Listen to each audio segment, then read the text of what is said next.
ઓમ શ્રી ગણેશાય નમઃ. જય શ્રી કૃષ્ણ મિત્રો. ઓમ નમો ભગવતી વાસુદેવાય. મિત્રો, હવે આપણે સાંભળીશું શાલિગ્રામ ભગવાનની કથા, સાસુ વહુ અને શાલિગ્રામ. બહુ સમય પહેલાની વાત છે. એક ગામમાં એક પરિવાર રહેતો હતો. એ પરિવારમાં એક વૃદ્ધ માજી તેના દીકરા અને વહુ સાથે રહેતા હતા. વૃદ્ધ ડોશીમાં બહુ બધી ગાય, ભેંસ અને બકરીઓ રાખતા હતા.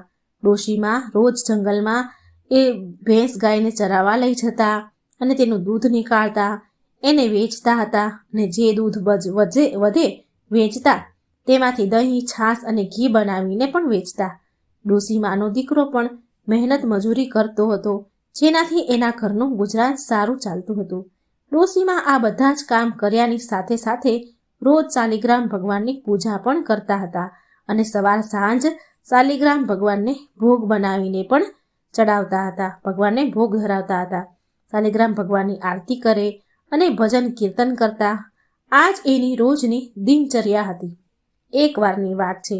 ડોશીમાં મહા મહિના આવે છે તો એ મહિનામાં હરિદ્વાર જઈને મહા મહિનાનું સ્નાન કરવાનું એમને ઈચ્છા હતી. મહા મહિનો નજીક આવવાનો હતો, પરંતુ હવે એ વિચારમાં પડી ગયા કે મારા ગયા પછી મારું આટલું બધું કામ, ઢોર ઢાખર, ભગવાનની પૂજા, મારી આટલી બધી ભેંસો, મારી વહુ એકલી આટલું બધું કામ કેવી રીતે કરશે? ગાય ભેંસને જંગલમાં ચરાવવા લઈ જવાના, દૂધ નીકાળવું, દહીં, દૂધ, છાશ, ઘી વેચવું, બનાવીને વેચવું અને સાથે ઘરના બધા કામ પણ કરવાના. આના સિવાય મારા શાલિગ્રામ ભગવાનની પૂજા પણ કરવાની. વહુ એકલી આ બધું કેવી રીતે કરશે?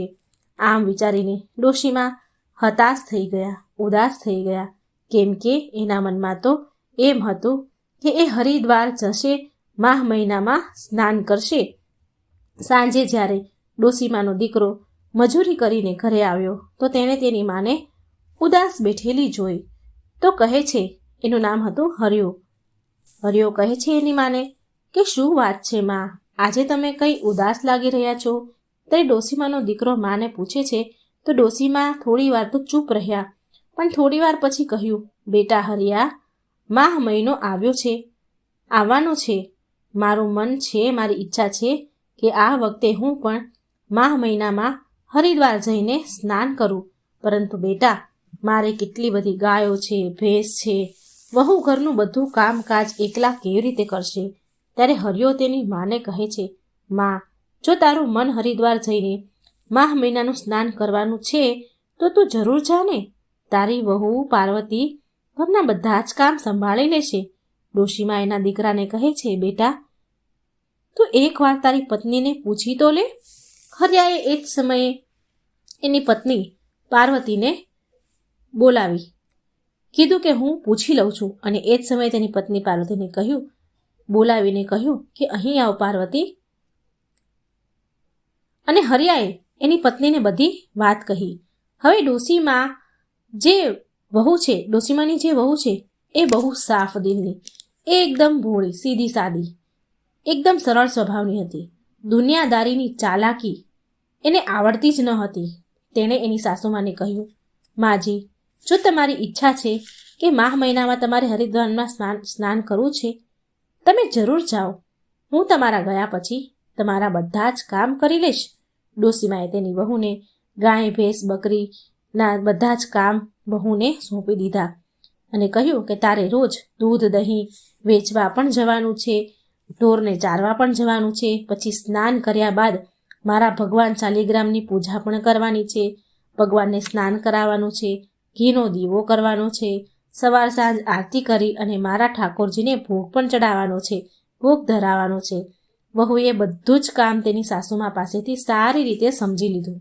ત્યારે ડોશીમાને શાંતિ થઈ અને પાછા એ ડોશીમા 1 મહિના માટે હરિદ્વારમાં માઘ મહિનાનું સ્નાન કરવા માટે ચાલ્યા ગયા. હવે બીજે જ દિવસે ડોશીમા ગયા, એના બીજે જ દિવસે ડોશીમાની વહુ સવારે જલ્દી ઉઠીને શાલિગ્રામ ભગવાનને સ્નાન કરાવે છે, ઘીનો દીવો કર્યો, આરતી કરી અને ભોગ બનાવીને શાલિગ્રામ ભગવાનને એક થાળીમાં ભોજન પીરસી દીધું અને એક લોટામાં જળ ભરી અને ભગવાન પાસે મૂક્યું. અને વહુ કહે છે, હે શાલિગ્રામ ભગવાન, તમે ભોજન કરી લેજો અને પાણી પણ પી લેજો. હું આવીને એઠા વાસણ લઈ જઈશ, કેમ કે મારે હજી ઘરના ઘણા બધા કામ બાકી છે કરવાના. આમ કહીને ડોસીમાની વહુ પાર્વતી ગાય ભેંસ અને બકરીઓને નું દૂધ નીકાળીને વેચવા ચાલી ગઈ. જ્યારે પાર્વતી બધા કામ કરી પાછી આવી તો તેણે જોયું કે શાલિગ્રામ ભગવાન પાસે ભોજનની થાળી હજી એમની એમ જ છે, એમાંથી ભોજન હલ્યું પણ નથી. હવે ડોસીમાની વહુએ વિચાર્યું, લાગે છે મારી પૂજા પાઠમાં કોઈ કમી હશે, માટે ઠાકોરજીએ ભોજન નથી કર્યું. શાલિગ્રામ ભગવાનને સાસુમાની યાદ આવતી લાગે છે, માટે એમણે ભોજન નથી કર્યું. પછી થોડીવાર માટે પાર્વતીએ આંખો બંધ કરી અને શાલિગ્રામ ભગવાનની સ્તુતિ કરવા લાગી અને બોલી, હે ઠાકોરજી, હે ભગવાન, આજે મારી પૂજામાં પાઠમાં કોઈ ભૂલ થઈ ગઈ હોય તો મને માફ કરી દેજો, પણ તમે ભોજન કરી લો. અને પછી તેણે વિચાર્યું, લાગે છે કે મેં આજે પડદો નથી કર્યો, પડદો નથી પાડ્યો, માટે ભગવાન શાલિગ્રામ એ ભોજન નથી કરતા હોય. પછી પાર્વતી મંદિર પાસેથી ઊભી થઈ અને ભગવાનનો પડદો પાડી દીધો અને બોલી, હે શાલિગ્રામ ભગવાન, મેં પડદો લગાવી દીધો છે, હવે તમે ભોજન કરી લો, તમને કોઈ નહીં જુએ. હું થોડી વારમાં પાછી આવું છું, મારે ઘરના બીજા કામ બાકી છે. આટલું કહીને પાર્વતી ત્યાંથી ચાલી ગઈ અને ઘરનું કામ પૂરું કરીને ફરીથી મંદિરમાં પાછી આવી અને તેણે ફરી પડદો ઉઠાવીને જોયું તો ભોજનની થાળી એમની એમ ભરેલી જોઈ. પછી પાર્વતી બોલી, હે ઠાકોરજી, જો તમે ભોજન નહીં કરો તો હું પણ ભોજન નહીં કરું, કારણ કે મારી સાસુમાં તો પૂરા 1 મહિના માટે હરિદ્વારમાં માહ મહિનાનું સ્નાન કરવા માટે ગયા છે. જો તમને મારી સાસુની યાદ આવે છે તો તમે ચિંતા ન કરો, 1 મહિના પછી માજી પાછા આવશે ત્યારે તમારી સેવા પૂજા પાઠ કરશે, તમને ભોજન પણ પીરસશે. અત્યારે તમે ભોજન કરી લો ને પ્રભુ. જો તમે આવી રીતે 1 મહિના સુધી કંઈ નહીં ખાઓ તો તમે બહુ કમજોર થઈ જશો, બિલકુલ દુબળા પાતળા બની જશો અને બીમાર પડી જશો. પછી મારી સાસુ જ્યારે આવશે અને તમને જોશે તો મારાથી ગુસ્સો કરશે, નારાજ થઈ જશે, મને બોલશે. માટે ભગવાન તમે ખાઈ લો ને, તમે ભોજન નહીં કરો તો હું પણ ભોજન નહીં ખાઉં. અને આ બધું સાંભળીને જોઈને ઉપર બેઠેલા ભગવાન શાલિગ્રામ મનમાં ને મનમાં વિચાર કરે છે કે આ ડોશીમાની વહુ તો બહુ ભોળી છે.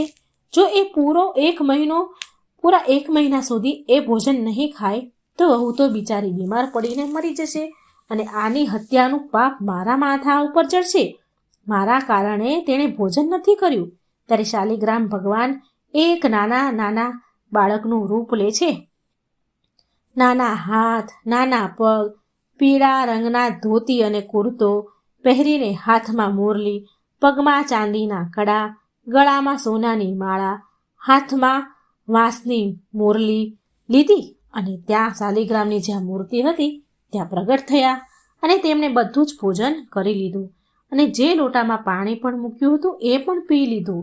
અને ડોશીમાની વહુને શાલિગ્રામ ભગવાન કહે છે, બેટા, મેં બધું ભોજન જમી લીધું છે, હવે તું પણ ભોજન કરી લે અને હું તારી ગાય ભેંસ અને બકરીઓને જંગલમાં ચરાવીને આવું છું, સાંજે જ ઘરે પાછું આવીશ. ત્યારે પાર્વતી બોલી, હે ઠાકોરજી મહારાજ, તમે શું અમારા ઢોરને ચરાવવા જશો? જો મારી સાસુને ખબર પડશે ને તો એ બહુ નારાજ થશે, મારા પર બહુ ગુસ્સો કરશે. ત્યારે શાલિગ્રામ ભગવાન બોલ્યા, અરે પાર્વતી, આખો દિવસ હું ઘરમાં રહીશ તો મારું મન પણ નહીં લાગે. આવી રીતે જો હું તારી બકરી ગાય ભેંસ ચરાવીને લાવીશ તો મારો આખો દિવસ નીકળી જશે. પછી પાર્વતી કંઈ બોલી નહીં અને આમ શાલિગ્રામ ભગવાન તેના બધા જ ઢોરને, ગાય ભેંસ બકરીને જંગલમાં ચરાવવા માટે લઈ ગયા અને સાંજે બધા ઢોરને લઈને ઘરે ચરાવીને પાછા આવ્યા. અને આવીને કહે છે, ભગવાન શાલિગ્રામ કહે છે, પાર્વતી, ઓ પાર્વતી, ગરમ ગરમ રોટલી, દૂધનો વાટકો અને માખણ આપી દે, મને બહુ ભૂખ લાગી છે. ડોશીમાની વહુએ ભગવાનની વાત સાંભળી અને તેમને જલ્દીથી આસન પર બેસાડ્યા અને ભોજનની થાળી પીરસી. ગરમા ગરમ દૂધનો વાટકો, માખણ અને રોટલી ખાવાનું પીરસી દીધું. ભગવાન શાલિગ્રામે ભોજન કર્યું, માખણ ખાધું, ગરમ દૂધ પીધું અને પાછા એની મૂર્તિમાં ચાલ્યા ગયા. હવે આવું રોજ થવા લાગ્યું. આમ પૂરો માહ મહિનો ધીરે ધીરે વીતતો ગયો. હવે ડોસીમાનો પાછો આવવાનો સમય થયો. મા સ્નાન કરીને ડોસીમાં પાછા તેમના ઘેર આવ્યા. ઘરે આવતા જ ડોસીમાં સૌથી પહેલા એમના ઘરના મંદિરમાં ભગવાન શાલિગ્રામના દર્શન કરવા માટે ગયા, તો ત્યાં તેમણે ભગવાન શાલિગ્રામની મૂર્તિ દેખાણી નહીં. ત્યારે ડોસીમાએ એની વહુ પાર્વતીને પૂછ્યું કે વહુ, મારા ભગવાન શાલિગ્રામની મૂર્તિ ક્યાં છે? વહુ બોલી, માજી, તમારા શાલિગ્રામ ભગવાન આપણા ઢોરને ચરાવવા માટે જંગલમાં ગયા છે. હવે તો એ સાંજે જ પાછા આવશે. આ સાંભળીને ડોસી તો પેલા ચોંકી ગયા, હેરાન થઈ ગયા અને બોલ્યા કે શું ઠાકોરજી ભગવાન મૂર્તિમાંથી બહાર નીકળે ખરી અને એ પાછા ઢોર ચરાવવા જાય? વહુ, તું ખોટું બોલી રહી છો. તે જ મારા ઠાકોરજીની મૂર્તિને શાલિગ્રામને ક્યાંક મૂકી દીધા છે અથવા તો ક્યાંક ફેંકી દીધા છે. સાચું બોલ, મારા શાલિગ્રામ ભગવાન ક્યાં છે? આમ સાસુમાં તેની વહુને જોર જોરથી બોલે છે, ગુસ્સો કરે છે, ખીજાય છે. ત્યારે ડોસીમાનો દીકરો હરિયો આવ્યો એટલામાં, અને ડોસીમાએ પણ તેના દીકરા હરિયાને જોયો. એટલે હરિયો કહેવા લાગ્યો, માં, તું જાત્રામાંથી હરિદ્વારથી ક્યારે પાછી આવી ગઈ? ત્યારે ડોસીમા બોલ્યા, બેટા, હું તો હજી હમણાં જ આવી છું, અને ઘરમાં આવીને શાલિગ્રામ ભગવાનના દર્શન કરવા માટે મંદિરમાં ગઈ તો મેં જોયું કે શાલિગ્રામ ભગવાનની મૂર્તિ તો છે જ નહીં મંદિરમાં, અને તારી વહુ એવું કહી રહી છે કે તેણે શાલિગ્રામ ભગવાનને ઢોરને ચરાવવા માટે જંગલમાં મોકલ્યા છે. જો બેટા, મેં તારા કહેવા પર હરિદ્વારમાં માહ મહિનાનું સ્નાન કરવા માટે હું રાજી થઈ હતી, અને મેં ઘરનું અને શાલિગ્રામ ભગવાનની પૂજાની જવાબદારી પાર્વતી તારી વહુને સોંપી હતી. હવે તું જ તારી પત્નીને પૂછ કે મારા શાલિગ્રામ ભગવાન ક્યાં છે? ત્યારે હરિયાએ તેની પત્નીને પૂછ્યું, પાર્વતી, ભગવાનની મૂર્તિ ક્યાં છે? ત્યારે પાર્વતીએ પણ એક જવાબ આપ્યો જે તેણે તેની સાસુમાને આપ્યો હતો. એ કહે છે, ભગવાન મૂર્તિમાંથી નીકળીને ઢોરને ચરાવવા માટે જંગલમાં ગયા છે અને હવે તે સાંજે જ પાછા આવશે. ત્યારે ડોસીમાં તેના દીકરાને કહે છે, સાંભળી લીધું હરિયા? ક્યાંક મૂર્તિમાંથી ભગવાન ક્યાંય બહાર નીકળે ખરી? સાંભળ્યું ને તે? ત્યારે હરિયો બોલે કે માં, અત્યાર સુધી તમે 1 મહિના સુધી ધીરજ રાખી છે ને, તો હવે સાંજ સુધી થોડી વધારે ધીરજ રાખી લો. બધી હકીકત સાંજ થતાં ખબર પડી જશે. ધીરે ધીરે સાંજ પડી. ભગવાન શાલિગ્રામ પણ હવે ગાય ભેંસને લઈને ઘરે આવ્યા. ઢોર ચરાવીને ઘરે પાછા આવ્યા અને ડોસીમાની વહુને કહે છે, અરે પાર્વતી, ઓ પાર્વતી, ગરમ ગરમ રોટલી અને દૂધનો વાટકો માખણ આપી દે મને બહુ ભૂખ લાગી છે. શાલિગ્રામ ભગવાન અને તેનો અવાજ માત્ર વહુને જ સંભળાતો અને ભગવાન દેખાતા, પણ ડોશીમા અને તેના દીકરાને ના તો અવાજ સંભળાતો અને ના ભગવાન દેખાયા. ત્યારે વહુ તેની સાસુમાને કહે છે, જુઓ માજી, આવી ગયા ને તમારા શાલિગ્રામ ભગવાન. હવે તમે જાતે જ પૂછી લો તમારા ભગવાનને. ત્યારે ડોશીમા અને તેનો દીકરો હરિયો બોલ્યો, પાર્વતી, ક્યાં છે શાલિગ્રામ ભગવાન? અમને તો ક્યાંય નથી દેખાતા. અને ત્યારે વહુ કહે છે, જુઓ, અહીં સામે તો ઊભા છે, મને તો દેખાય છે. ત્યારે ડોશીમા તેના દીકરાને કહે છે, જો બેટા હરિયા, હું સાચું કહું છું ને? તારી વહુ કેટલું ખોટું બોલી રહી છે. તું પણ અહીં જ ઊભો છે મારી સામે ને. સવારથી સાંજ થઈ ગઈ, પણ આ તારી વહુ બહાના જ કાઢી રહી છે ક્યારની, ખોટું જ બોલી રહી છે. આ સાચું નથી બોલતી. એના ઉપર કામનો બોજ વધારે હતો, માટે તેણે મારા શાલિગ્રામ ભગવાનની મૂર્તિને ક્યાંક ફેંકી દીધા છે, જેથી તેને ભગવાનની પૂજા સેવા ન કરવી પડે. એટલે વહુ બોલી, નહીં નહીં માજી, હું ખોટું નથી બોલી રહી. ત્યારે વહુ હાથ જોડીને ભગવાન શાલિગ્રામને પ્રાર્થના કરે છે કે હે ઠાકોરજી, જેમ તમે મને દેખાવ છો ને તેમ તમે મારી સાસુ અને પતિને દર્શન આપો, નહીં તો એ મને ખોટી માનશે. ત્યારે તે ડોશીમાં અને તેના દીકરાને પણ શાલિગ્રામ ભગવાનના દર્શન થયા અને બંને મા દીકરો ભગવાનના ચરણોમાં પડી ગયા. અને ડોશીમાં રડતા રડતા શાલિગ્રામ ભગવાનને કહે છે, હે ઠાકોરજી મહારાજ, મેં તમારી પૂજા, મારી પૂરી જિંદગી તમારી સેવા પૂજામાં નીકાળી દીધી, પણ તમે મને ક્યારેય દર્શન ન આપ્યા અને ના કોઈ દિવસ મારો ભોગ સ્વીકાર્યો. મારી વહુએ 1 મહિનો માહ મહિનો તમારી સેવા પૂજા પાઠ કર્યા અને ભોગ લગાવ્યો, તો તો તમે માત્ર એને દર્શન જ નહીં પણ એનો ભોગ પણ સ્વીકાર્યો અને ઢોરને પણ ચરાવવા માટે જંગલમાં લઈ ગયા, એની સાથે ઘરમાં પણ તમે રહેવા લાગ્યા. ત્યારે ભગવાન શાલિગ્રામ ડોશીમાને કહે છે કે ડોશીમા, તમે તો માત્ર મને પથ્થરની મૂર્તિ સમજીને જ મારી પૂજા કરતા હતા, પણ તમારી વહુએ મને એક જીવતો જાગતો આત્મા સમજ્યો છે, માટે મેં એને દર્શન આપ્યા છે અને મેં એના ભોગને સ્વીકાર કર્યો છે. હે ડોશીમા માજી, તમારી વહુ બહુ સાચી છે, ભોળી છે, હૃદયની સાફ અને સાચી છે અને સરળ છે.